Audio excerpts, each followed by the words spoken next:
KICKASSETS. Cha-ching! Hello everyone, welcome to another video. My last video was pretty popular compared to kick asset standards anyways. Got a lot of likes, some dislikes, and it spread a bit more across YouTube, getting a little more views than I'm used to. So, you get because of that, you get a whole variety of comments and people who doubt you. And it's because of one specific comment. I'm going to make a follow-up video to clear the air of the whole story. It's not here to shit talk anybody or what have you, but it's just to make all the facts clear. Such as life. And this video will also cover about roof scams in Japan, as it's all intertwined into the story. And as you can see here, these roofs up here are very easy to see, so you can totally tell if there's something wrong with your roof. Well, a lot easier than you would be able to if you couldn't see anything at all. Because to get onto a roof is tough, I'm scared of heights, so personally I don't want to go on my roof. And you need a ladder for that, it's dangerous. And drones are kind of banned in these kind of high density areas. It's called. So, yeah. So let's get started on this story. So where did this all get started? Well, it's a response to my evicting my tenant video. So we're going to talk a bit about him. So let's start at the very beginning. And don't worry, at the end, we'll go over some of the issues to be aware of the roof scams, as it'll come out throughout the story as well. So first off, I had this guy randomly come to my house one day in maybe 2015, I think it was. Around then, I'm not sure exact date, maybe 16. And, I'm still a noob to owning my own house, getting into the business and understanding real estate. He came to my house and he said, "Hey, there's something wrong. Might be something wrong with your roof." And I'm like, "Yeah, no, there's nothing wrong with it." Plus, I didn't have a lot of money at the time. I just bought the house. I was broke. He's like, "No, let me check." I'm like, "No, it's okay." He goes, "Well, at least let me climb onto your roof to get the antenna down up there, as it's dangerous." Now, how does he know I have an antenna and all that stuff or stuff about my roof? Well, apparently, a strategy these kind of guys use is that they say they're working on a gemba. Gemba in English is can't even speak English anymore. Gemba, renovation site, we'll call it. Okay, so he's renovating another roof in another area, and he just so happened to see my roof from a distance. Now, this happens a lot in Japan. So he said he claimed he saw my antenna from there. He goes, "Yeah, let me go at least take that, because that could be dangerous in a typhoon or something like that." And I'm like, "Yeah, okay." I kind of agreed with him on that. And he's like, "I'll do it for free." I'm like, "Okay, sure. I mean, if you're going to do it for free, then why not?" Because I thought that would be like a scam. He's going to charge me $100 after he does it or something, which, I could have paid. But at the same time, when I'm poor at the time, and why would I want to do that, especially when it's just a random guy coming? But he said he'll do it for free because he can sell the metal. I'm like, "Okay, whatever. You do that then." So I let him up there. Mistake number one. So when he got up there, he took the antenna down, like he said. He cut it up and he took the metal. But he also took pictures of the house and he said, "Oh, yeah, you ought to replace this roof. Currently, there's no leak." Well, he asked me if there's leaks. I said, "No, there are no leaks." And it's a metal, older roof, and it's rusted in a little bit of areas. Not too bad, but, enough to be like, okay, he's trying to make a valid point here. And he said, "Yeah, you should replace this roof at some point, because you might leak at some point." I'm like, yeah, I get it. And then I gave it some thought, and he came back to me with some really reasonable numbers for future things, because to replace a roof in Japan is expensive. It could be 1 million, 2 million yen, right? And depending on how the size of the roof. Luckily, this roof wasn't too massive, but he gave me a quote of 600, was it 600? No, 500? 500,000 yen, I think it was, for this one. And it was a good quality roof too, So it's like, "Yeah, I'll give you like 40% off what it normally costs, etc." I'm like, okay. So, I was like, talk to my wife about it. She's like, "Okay, fine. We need to get this done." So we actually went for it. And he took pictures and stuff, all the stuff he did and etc. And he did a good job, and the roof looked good. You know, it was fine. It's a great deal. I was happy with my roof. So I didn't think anything of it. And I just thought, oh, this guy, I could maybe use this guy in the future. You gotta remember, this time I wasn't thinking about growing my empire massively. Like I had this, I was still early on into my adventure. And this was my third property, second house. And I just moved houses and I was broke. So I wasn't thinking about growing or anything like that. Wasn't in my plans. I think it could be slightly there, but it wasn't like a big plan. That stuff didn't happen until later. But anyhow, I just thought, you know, he's good to have around in case like I need a handyman to do a quick job for a decent price, because he gave me fair quotes, you know. Honestly, he didn't sound like the brightest guy, as I corrected him on a few numbers here and there, but he worked hard, I suppose. I mean, so I thought. And he gave me fair value. So, and I already had a company before that I was using, which I still use to this day, who charges more, probably the same job he would charge double, if not 2.5 the cost. But this is a bigger company who has a big ass team, you know, and they do legit great work. But sometimes, you know, for oddball jobs, you don't want to call up a company and pay 3 times the price you have to for a simple thing that anybody can do, you know. And this is early on when I didn't have the skills that I have now, and I didn't know much about renovations or this or that. And I just wanted to get somebody to do the job quickly for me for a cheap price, for a fair price, you know. Because a lot of companies in Japan, whether you like it or not, renovation companies upsell their products. So you'll get the same renovation done, it could be like 5 times sometimes. And I know because I had a quote on a roof later on in life, but one company quoted me 2.3 million, another one quoted me 1.6 million, and another one quoted me 1.2 million. I was like, Jesus. So it's quite the range here, you know, for the same product. But it is what it is. So let's not get sidetracked here. So basically, yeah, he did the roof, that job, and I was happy with him. And he did a few more oddball things here and there for like a couple bucks. It wasn't like major work at all, just little things.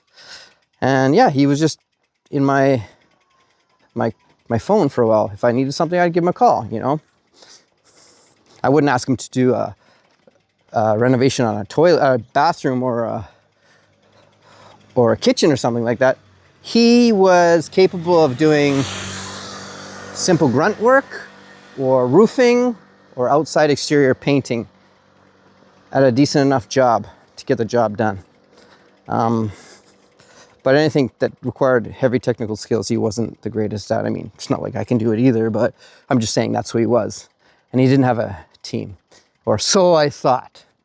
So when he was working on the first house, there was an older man working with him there. And I said, hi, who's this? He's like, oh, that's my boss, kind of thing. It's like, that's how we introduced him as. And basically, I didn't talk to the older guy at all, really. I just said, hi, and show up. And he's like, hi. He's a very quiet older man.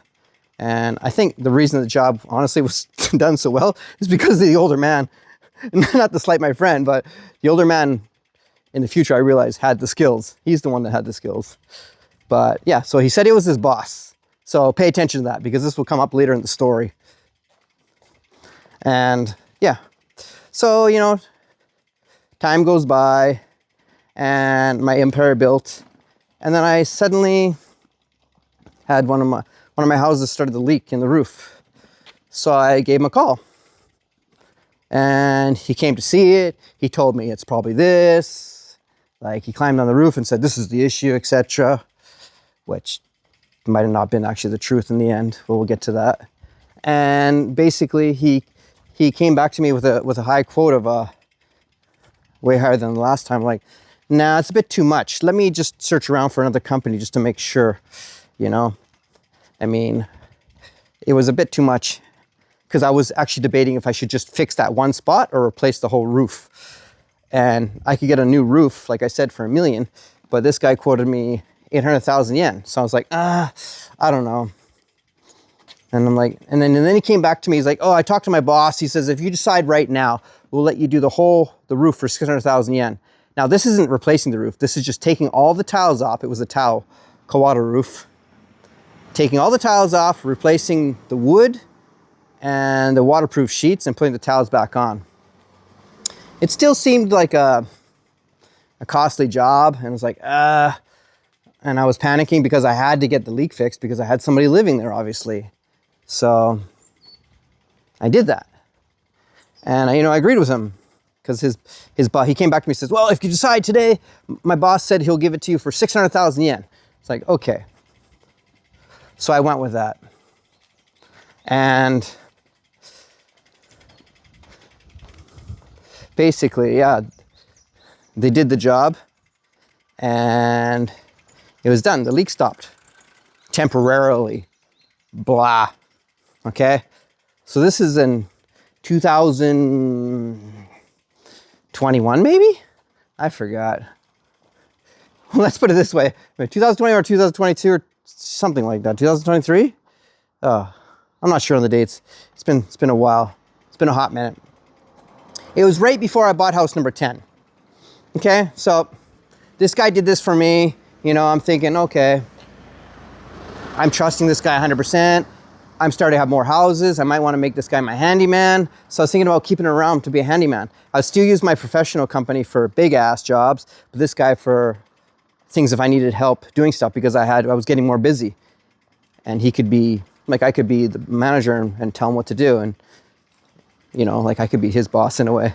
But what I didn't want to do is I didn't want to steal him from his other boss. Well, so I thought, okay? Remember, he's working for another guy. And he's looking for more work. And I said, he's asking me, do you got work? I'm like, not right now, but I might at some point. Sorry, battery died and it started raining. So where did I leave off? Yeah.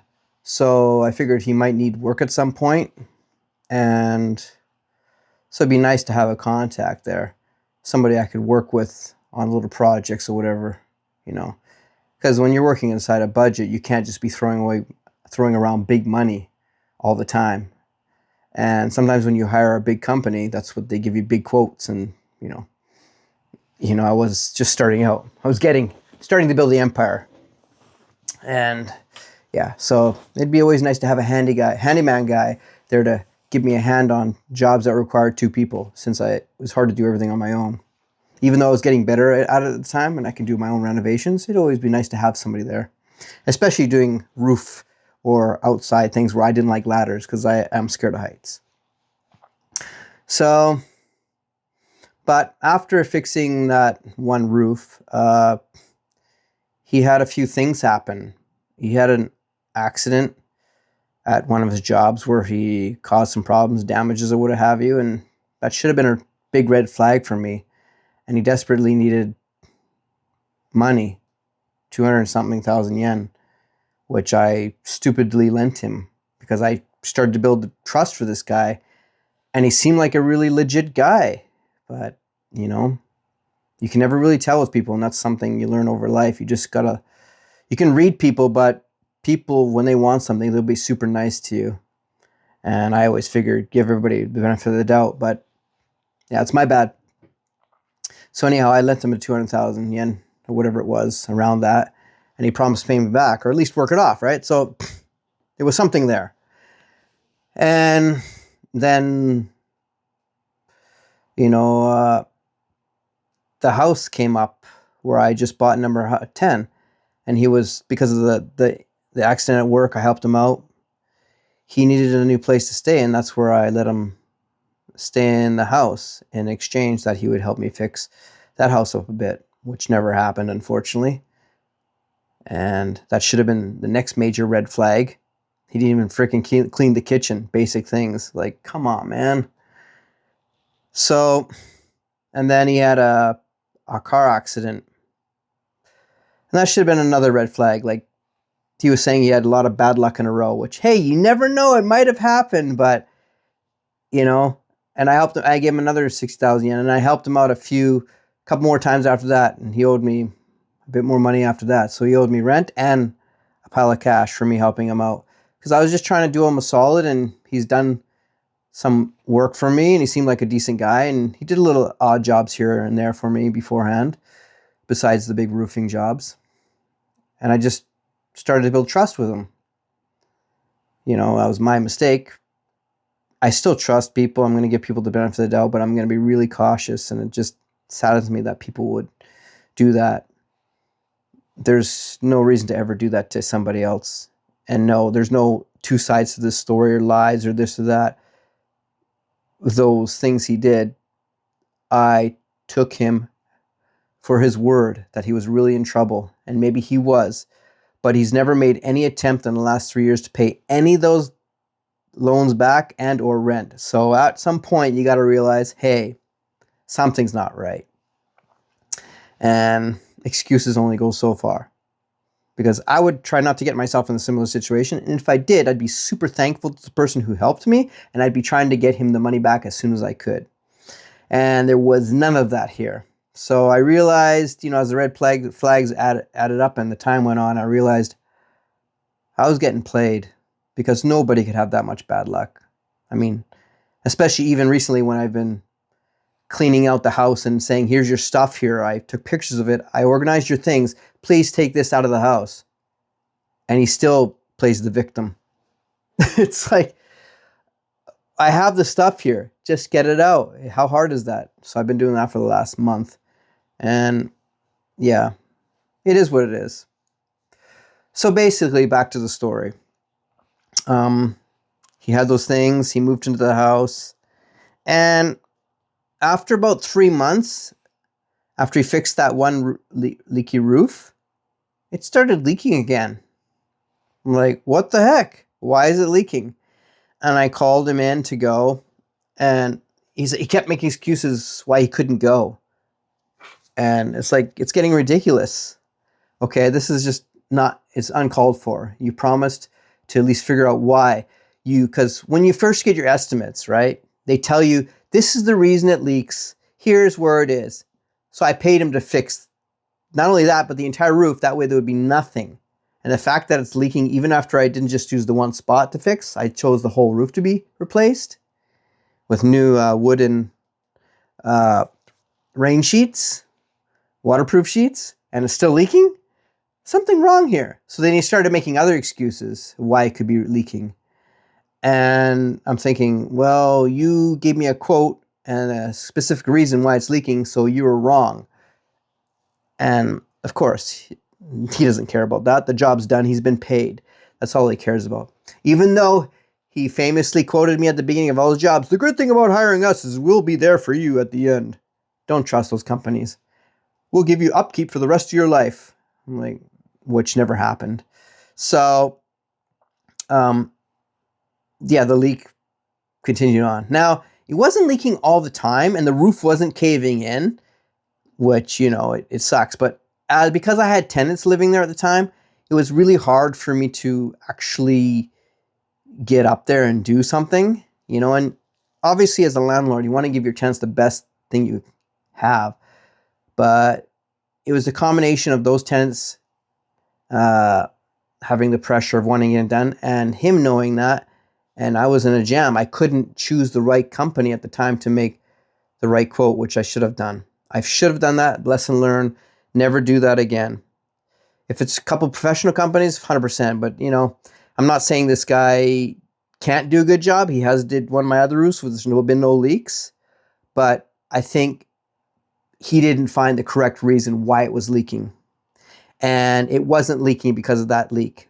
Well, at least I don't think it was. Reason I know is because A, it was leaking after that, and B, recently, after the tenant finally moved out, I ripped out the entire ceiling of that room, which will be a future video, by the way, to find out where the leak was.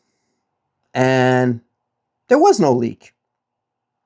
Basically, what was happening was that there are slits inside of the house for air to flow through, and in the heavy rain periods, the rain was being blown in there and occasionally leaking in and leaking to a few specific spots in the ceiling. And that's why it wasn't too crazy of a leak. So you know, it is what it is. The other possibility of it was it could have been animal pee, where an animal's living up there and peeing up there. So that could have been another option. But when I cleaned out the roof, there was some stuff, but it wasn't everywhere like that. So it was mainly a lot of insulation and stuff. And it could have been somebody continually doing up there, but I don't know 100%. But that's what the reno guy, I hired a new reno guy to help me do the ceiling. And that was the reason he gave. And now this time we actually built an attic up there. So to verify that and stop any future leaks from ever happening. Plus we actually put some protection up there. So the leak is now fixed 100%. And it didn't cost me 600,000 yen this time to do that, luckily.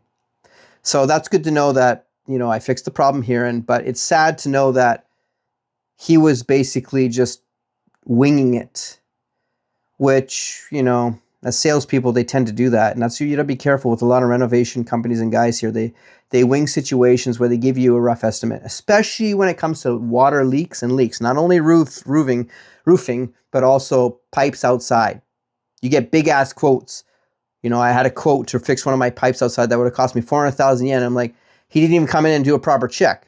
And the next time I had somebody come in, they quoted me 50,000 yen. And they found the leak on that day, said, we'll fix it for you. And it was done. So you got to be really careful with those things. Unfortunately, there's a lot of salespeople out there who just want to get a job. So, and this guy, the guy I hired, the reno guy, he was a hustler. He just wanted to get business. He thought about getting the business first and then dealing with the project later. So I'm not saying he went out of his way to rip people off. He just didn't do his due diligence originally for when he did his jobs. So it was just a margin error of luck. Could you pull it off with him? And that's a risk you take, obviously. But I just trusted him more than I should have. Now, of course, the story gets worse from here because, yeah, the roof was a fail, unfortunately, going through him. Wasted 600,000 yen when I didn't have to. I mean, I got a new wood underneath and stuff like that, so I guess I got something out of it, but it should have been done for a lot cheaper than that. So what happened after is, you know, because he was working for me, and around the same time I had the house number 10, I had a friend who asked me if I knew anybody who could do me a paint job on the outside of the house. And because he said he got a lot of quotes from other companies and they were like 2 million yen and up. And he's like, I just can't afford that. It's too expensive. Do you know anybody who will do it cheaper? And of course, I had this guy. So I referred him to him, but I didn't give them each of them their contact information. What I did was, because I was at the very red flaggish time, you know, it's all so close together that I have to judge. And I'm like, you know, it's just when a red flag started to kick in. Okay. He just started to live in my property. So I really had to be careful here. Now, I said, hey, what could you do for a paint job? And he gave me, was it 1.2 million yen quote, which is a lot cheaper than my friend got. I'm like, okay, that sounds very reasonable, you know? And I asked him to show me some previous work he did. He showed me pictures. His job was good because I've only had him do roofing work for me. No actual painting jobs. And he sounded like he knew what he was doing. He knew he needed to get the ashiba, all the stuff for the thing. He knew the paints. So yeah, I knew he could probably do the job. So good enough to get it done. And a lot of times renovations, you don't need a perfect job. You just want to get it done. Where money's more important than the job. It really case by case. You do you. And because it's, you know, the different, if it's something very important, then you want to go for the big companies, but you're going to pay a lot more for that too, right? So that's your call. It's always a risk, but this case, he's saving 50% on the cost. So my friend was really excited about that. He's like, cool, I will do that. And I said to my tenant or reno guy, I said, okay, got you a job, man. You know, and I just passed them on. And so I'm communicating for the two of them. And the reno guy's like, okay, can he pay me the whole fee up front? I'm like, what? In Japan, most people take half. The reason to take half is because they have to pay for the resources. And two, if the guy doesn't pay the rest of his money, he doesn't get screwed totally out. So that was his explanation of the situation, is that he didn't want to risk my friend not paying. I said, no, my friend's good for it. Trust me. He's like, no, I want the full amount. And that made me start. That was like my final red flag. Something ain't right here, and I just had to be really cautious about this, because I don't want to be stuck in the middle here, and I'd have to cover my friend's 1.2 million yen if I lost, because I'd feel really bad about that. I'd feel really bad if that happened to him. So I didn't want to give him that risk. So what I did is I said, hey, come and meet me. Give me your business card, because I couldn't find his old one. And when you use somebody, I didn't ask him for one after that, right? So, and I asked him, said, can you bring me the card, and can you meet my friend? And my friend was busy that night, but he did come bring me the card, and I was going to give the business card to my friend. And I was going to get them in contact just to get a feel out for it. And he gave me the business card. And I looked at the business card and I said, oh, is this your company? Because where's this address, etc., and this phone number? And he says, oh, that's my boss's company. I'm like, okay, cool. And because I got the business card and he wasn't coming to fix my roof right away, this is right at the time when the leaks started happening again. So it was just a weird, odd time, almost like the karma, God, universe, or what was looking out for me or in my friend or in general. And I already lent my tenant money, and I gave him a free place to live for a while, and he wasn't paying me rent. And it was like God was letting me know, hey, there's something wrong here. And he didn't want us to lose that 1.2 million yen. I'm not saying he would have taken the 1.2. I don't know. I didn't go that route. So what happened is that I just thought about it for a day or two, and I felt really bad. And I didn't even tell my friend about this sketchy part of the guy. I didn't want to get him concerned and stuff like that. I didn't want to, just in case I was wrong. And I just said, sorry, the guy is really busy right now. He can't do the job. I said, you should look for somebody else. And I helped him look for somebody else and found him a little bit more money, but still a decent deal. And because I didn't want to risk if he paid him the 1.2 million yen. I didn't even tell him that he asked for that. I didn't even tell him that. I just didn't want to tell him that because I just felt really off, and I just felt really embarrassed about that situation. So I just said to the rental guy, I said, sorry, he went with somebody else, because I didn't want to take that risk and ruin my reputation with my friend as well. So it sucks for my rental guy, but hey, I can't risk 1.2 million yen because there was going a little dodgy here. And I'm so glad I did that. Because after, like I said, it was that period where he wasn't coming to fix my roof, and he kept making excuses. Yeah, I'll get there. Like literally, he wasn't saying, no, I'll get there. And literally 6 months went by, and he didn't even go look at it once. It was getting very stressful for me at that time. And I just like, okay, he's getting free rent, or he's not paying his rent, and he's not even doing this for me. What's going on here? So I took the business card and I called that number on it many times. And basically nobody ever answered. I called for like weeks, like 30 times, and nobody answered the call. I'm like, okay, this is not right. This is fishy. And there was also an address on there. And one day I decided to take my bike down and go check out this address, expecting to find some sort of big company there. And it wasn't. There was no company. It was just some old rundown house. It was a 30-minute bike ride from my house. It was an old rundown house. I'm like, okay, I feel that was when I clicked. It's like, oh, I'm getting bullshitted here. Like, oh my goodness gracious. So I knocked on the door anyways, just to be safe, just to say, hey, look, I got this card. I just want to know.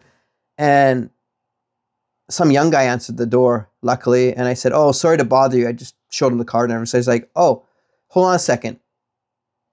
And he called somebody to come down. And guess who answered the door?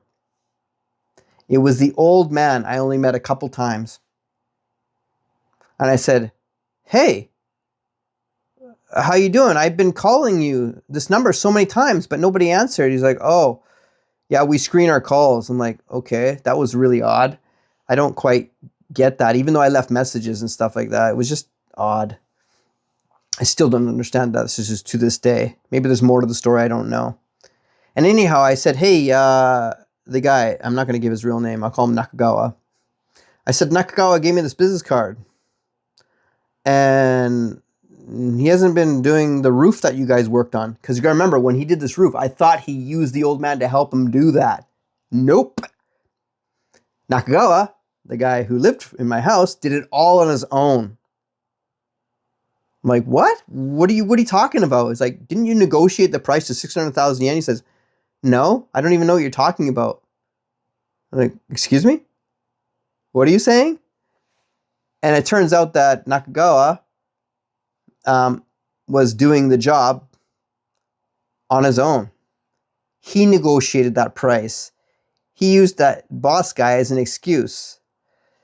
And he got me to give him 600,000 to do the job all on his own. I was like taken aback by that. I was like, are you kidding me? I told him what happened. I said, yeah.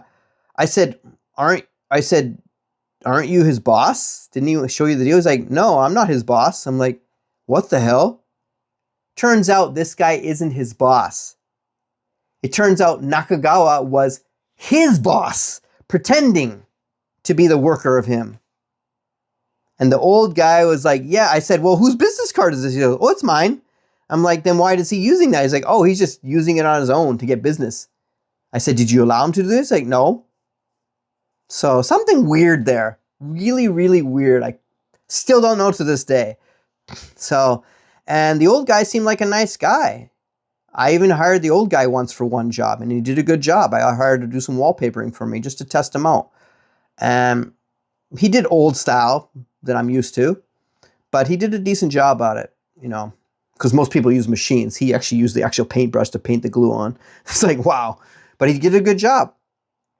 And yeah, so I was just to get to know the guy. That's why I did that. I wanted to hire him to get to know him and find out more about the situation. And yeah, funny enough, he did the wallpaper in that exact house that leaked. That's funny how the universe works, eh? So anyhow, yeah, he told me that Nakagawa, kateni in English would be used it without asking. He used his business card without asking to drum up business. And I said, what about all the other times you worked together on my other roof? Because I did meet him that time. I didn't meet him at the time when he worked on the leaky roof. I met him on another job on another roof. And I met him for another time as well when he came to do a quote, which I didn't actually use him on that job. But he was there. So I met him twice at least before that. But he didn't say much. Remember I told you he was a quiet guy. And I asked him, well, what about that time? He's like, oh, yeah, he got the job and he just hired me to do the work. I'm like, oh.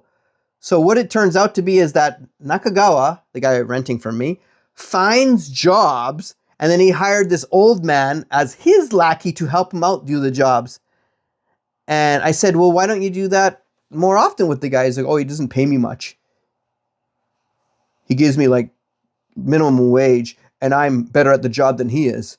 It's like, okay, that threw me for a loop. I'm like, oh. So he educated me a little bit about the guy that was living at my house. And I'm like, oh, so I've been playing this whole time. I've gotten some good jobs out of Nakagawa, but I've been played this whole time. It's like, you gotta be kidding me. He's like, and I told him he owes me money and etc. where he's living and stuff like that. He says, yeah, he owes me money as well. So I don't know why, maybe he's in debt or something like that. But it's like, I was taken aback. I was really shocked and really saddened by it. You know, it sucks because if it was somebody else in a worse situation, it would ruin their life going through that, right? Luckily, my life is going okay, and I'm able to take it in. You know, it's not good to ever happen to lose. How much did I lose? Maybe 2 to 3 million yen. You know, it is what it is. You know, God has blessed me in many ways, so I'm okay to take that loss, but it just sucked big time. And like I said, if it was my first house or second house, it would hurt. So that 10th house was weird because it's what caused all this hell to happen. But at the same time, it's the house that launched me on my kick-asses journey. So it's a love-hate relationship there. So I'm thankful for it, you know, so at the same time, but it's also sad that I had to go through that. So that was a huge, massive red flag. And that was like, crap, maybe after half a year to a year living in my house. I can't remember exactly. I could go look it up, but couldn't be bothered. This is going to be the end of the story for me with this guy in this situation, I hope. And I just wanted to get the story clearly out there and make it all clear. You know, if you have any questions, you can ask me in the comments, because I try to live my life like an open book, you know. And obviously one of the questions will be, why didn't you deal with this sooner? Because like I said, Kick-Assets took off, and I was working on the boot camp for a year, helping clients, making YouTube videos, renovating my own houses, buying new houses. I was just nonstop. And at the same time, I was giving the guy the benefit of the doubt that he was trying to pay me back and actually get something. But after a year, I realized it wasn't happening. And I was going to get to it anytime now. Every time I tried to, something came up. And you got to know, the eviction process in Japan isn't easy. I got lucky in my situation, and it turned out to be a lot easier than it could have been. Calling a lawyer, taking him to court, all these things. But luckily, I was smart about it and did it my own way. Luckily, I think outside the box, where I went to the city office, asked them for advice. They came in to register that he wasn't living there anymore. As I went to check the mailbox a few times, and the letters stayed the same, so I knew that. And then I went to the police station to ask them for advice, and they gave me advice, and they got my back. And that's what actually gave me the courage to actually pull this off. But the biggest courage another blessing, was actually a client named Jonny Bravo. My recent client I helped buy a house here. He was heaven sent, because he came over here with his no bullshit attitude. And he said, hey, yeah, that's total bullshit. Let's go down there and take care of this right now. I'm like, what? It's like, yeah, let's go. And we hopped in the car, and I showed him the place, and it's like, okay, what's the next step? And he kept on me until I got it done. And he's been heaven sent. Like I said in my previous video, he's been really superb in helping me get on the shit I need to get done. You know, like, let's do it. And give me the courage to do that. Because these touchy situations they're not black and white. I can't just go in there and do what I want. I want to do it the proper way, right? So the cops in the city hall gave me the confidence to pull it off. And now at this point, even though all the shit he's put me through, you know, I actually bagged up all this stuff, and I tidied up the whole house. I've pretty much renovated it already with the help of John. And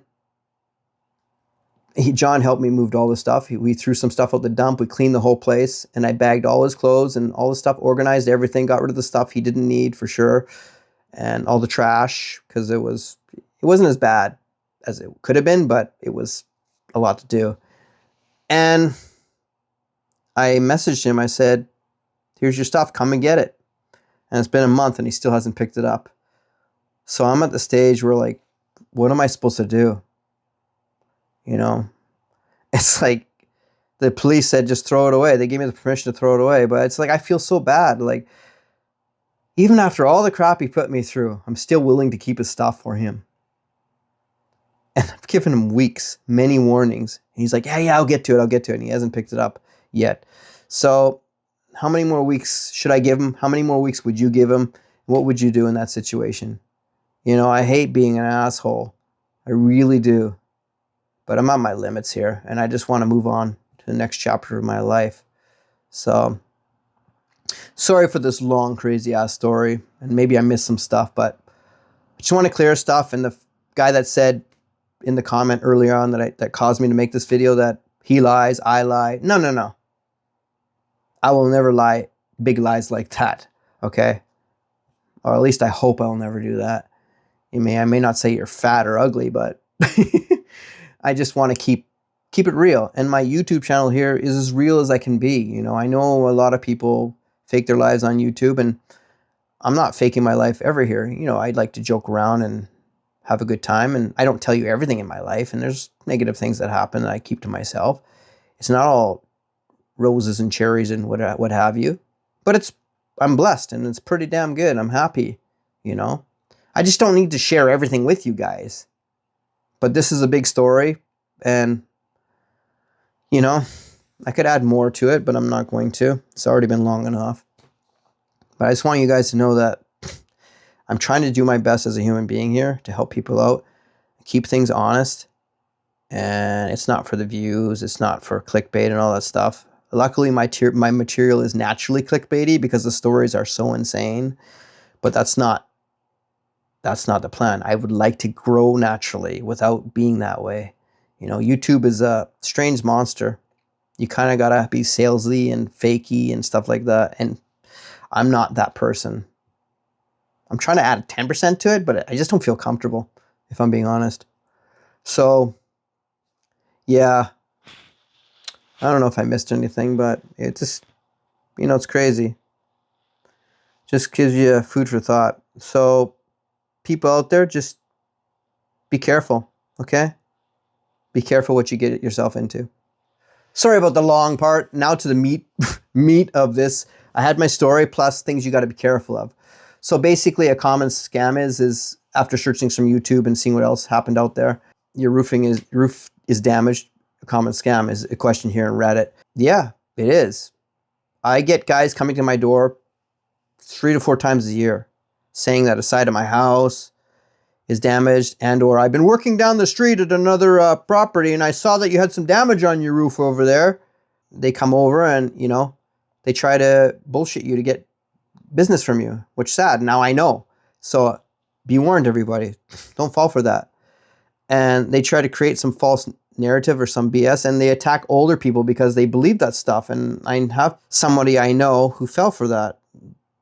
Genuinely fell for it. Like in my situation, I improved my roof, but I've had people who had nothing wrong with the roof and they still did it, you know, and they spent way more than I did, like 2-3 million yen. And I'm not going to tell you who these people are. Obviously, they're kind of close to me. You can guess, but yeah, it happens. And what's worse in my situation is that they not only approach my houses, but guess where else they go to? My tenants' houses. So sometimes I get the occasional note, oh, there's something wrong with your roof, from a tenant. I'm like, no. There's nothing wrong with my roof. You're just being scammed right there. And then, of course, they might doubt me and trust the professionals more. I'm like, no. I have to send them links to show them that these are scams. And like, oh, okay. And how I knew this one? Because it was actually funny enough, the tenant that the first job he did, who actually did a good job. The one that was it 500 or 600,000 yen for? I forgot. The first roof job he did for me. Not the one that was not leaking yet. That one that should be replaced, the metal roof. That was brand new. And within 6 months, somebody came over to try that scam on me. And I just said to her, actually, well, tell them this. The roof's brand new. So piss off. And there's no leak. So that happened a few times to my tenants. And you have to calm them down because people panic. They tend to believe professionals, right? Professionals. So, but that's a common scam here. And it'll happen to come to a lot of people. So when it comes to my houses, it sucks. And obviously by this Reddit post, you can see here that other people have dealt with the same thing, you know? And you don't want to fall for that. So there's Reddit, and then, so I even asked ChatGPT what it thought, and it says, Tenken Shouho inspection scam. Interesting, okay. Yeah, it actually agrees. The exact thing you described. Random guy shows up to your house, says he noticed roof damage, offers free inspection, shows scary photos, pressures you into repairs. So, yes, what you do here is you never let them on your roof. I repeat that. Never let them on your roof. For Americans. You guys say rough, don't you? Yeah, roof, rough, same shit, different pile. So, yeah, so ChatGPT gets it. And the other one is, there's this article I read here. It says, beware of door-to-door sales tactics for roof repair inspections. And this is dated February 28th, 2023. So it was a common thing. It's been happening for a long time. It's been on TV. So it's obviously a thing out there. So whatever you do, like I said, you can listen to what they have to say, but don't let them on your roof, because 99.9% of the time it's just going to be a scam, you know? And it's hard to do, because even if you call a company on your own to get them come and check what they're previously saying, it could be a scam too. So the biggest two scams I come across when it comes to stuff is, well, actually three. The roof, and then your siding of your house, and three would be plumbing. These are things that are hard to see, to judge, so they can give you random quotes and grape you for whatever they feel like. And some people are going to believe it. You know, like I said earlier, one quote was 400,000 yen for checking my leaky pipe and 50,000 yen. And the 50,000 yen guy came in with his actually listening thing to hear the leak. Where the 400,000 yen guy came in and just looked around the house and said, yeah, you're going to have to replumb all this stuff and do this, all these weird ass things. I'm like, luckily I'm a Reno guy, and I'm like, you're full of shit, dude. And I'm just thinking to myself, okay, yeah, no. And I called in another guy, and he came in properly with the actual thing to find the leak, and he found it, dug a hole, fixed it, and I refilled it in. So it is what it is. So please be careful, folks, and don't fall for this crap. And make sure you warn everyone else. Unfortunately, 50% of the rental business out there is kind of scammy. You know, some could be just because they have a better product, but you don't know that until you use them. And a lot of the higher prices also come from big overhead. So, yeah, it is what it is. All right, thanks for watching and listening to this long-ass video, and I hope you learned something. Have a good day.